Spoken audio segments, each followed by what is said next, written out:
Hi, Mr. Ashby. Thanks for coming in. How's it going? Oh, good. So, um, been dealing with a lot with this one particular student. Mm-hmm. As you know, I work at an elementary school. Mm-hmm. And remind me where you at again? I'm at Cicely Tyson, this elementary performing arts school. Okay. So that, That's Obedience Orange, right? mm Okay. yeah, exactly. So, no, we don't got a lot of time. I just want to kind of paraphrase, jump right into it.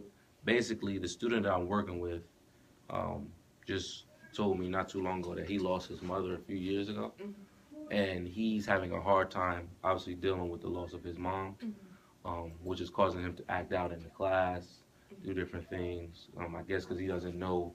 He expressed to me that he wants to know why this happened to him and um, how he can, continue forward because his mom was very important in his life. By acting out, what some of the things has he been doing? Uh, I would say throwing desks, Mm-hmm. um, name calling with the students, being very disruptive in the Okay. classroom, Mm-hmm. uh, cursing the teachers out. Mm-hmm. He's also a special needs kid, so he has an IEP, Mm-hmm. individual educational plan, Mm-hmm. which he has some anger issues. So, um, and it also noted that once his mom passed, it kind of stimulated it even more. Mm-hmm. Um, so when he shared it with me, well, okay, so the issue with me, Did he have the IEP or part of the educational plan before prior to the death, or was that after? yeah, it was prior Prior to, to, okay, so that was already an issue. yeah, Mm-hmm. right. So when he brought it to me, I guess on the issue or the hard time I'm dealing with is it took me back to a time which was not too long ago. 3 years ago, I lost my best friend, Mm-hmm. and then, well, okay, 3 years ago I lost my best friend, and then 2 years prior to that, I lost my other one. Mm-hmm. So in the span of 5 years, I lost two very close people to me. Mm-hmm. So it messed me up bad, like him. And when he was saying that to me, I was like,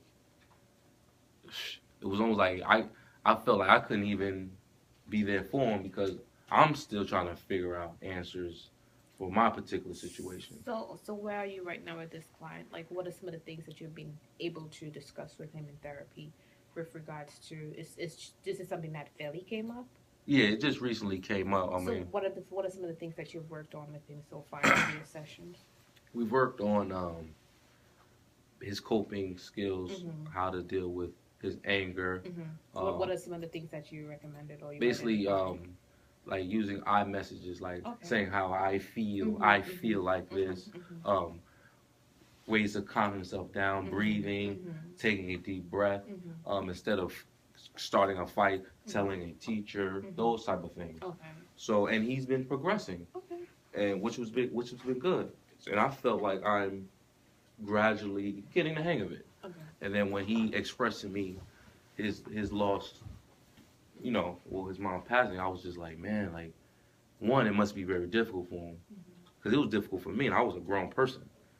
I'm like, how is he really gonna like survive this? And So based on what I'm hearing you saying, you don't think that you could proceed to this client anymore because of some of your own issues that have come up for you that remains a little bit unresolved. Is that what you're saying, or? I don't know. Honestly, I don't know what I'm saying.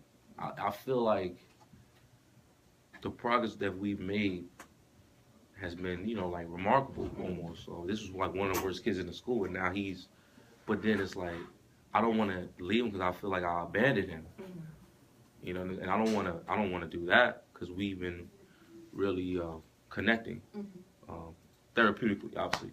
So what are some of the ways do you think that you could proceed to this client in terms of I clearly understand you don't want to abandon him and because you have established such a good rapport with him, it would be very hard to all of a sudden leave him in the counseling relationship right now.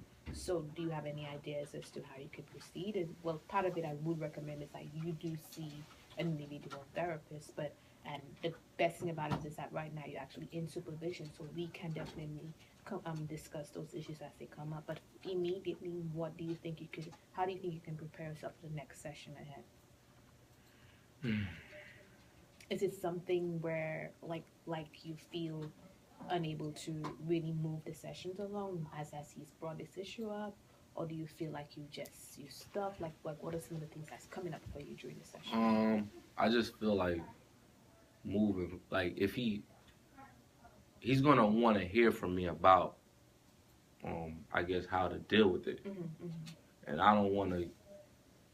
I want to give him the correct information of how to deal with it, and I'm saying I don't know what that is. I don't know what I can say to him because I don't know why this happened to him either. Like, how do I help him grieve? Do, do you really not know how it happened, or do you really not know? No, meaning like, well, his mom. I know why. Like, I just want to. Do you really not know how it is that he has to, in terms of goes through the grieving process? Do you really not know, or are you afraid to go there yourself? Like what is it about? I think it may be my fear because I have unresolved issues with what happened with me. Um, Grieving is a very long process. In some ways, maybe I'm still grieving. I mean, I'm just able to, I guess, deal with it better. So I guess I can start with him by saying that, like, grieving is a journey that can take a very long time. But I guess it's important for him to make his mother proud by doing what he's supposed to do in school and not being disruptive and using that. In what form? Remember, this is a child who seems to have a troubled past. So I would suggest that you maybe do this exercise through, sure, obviously learn through play, or even sometimes doing like a great book where there's some moral or some lesson that he can learn from that.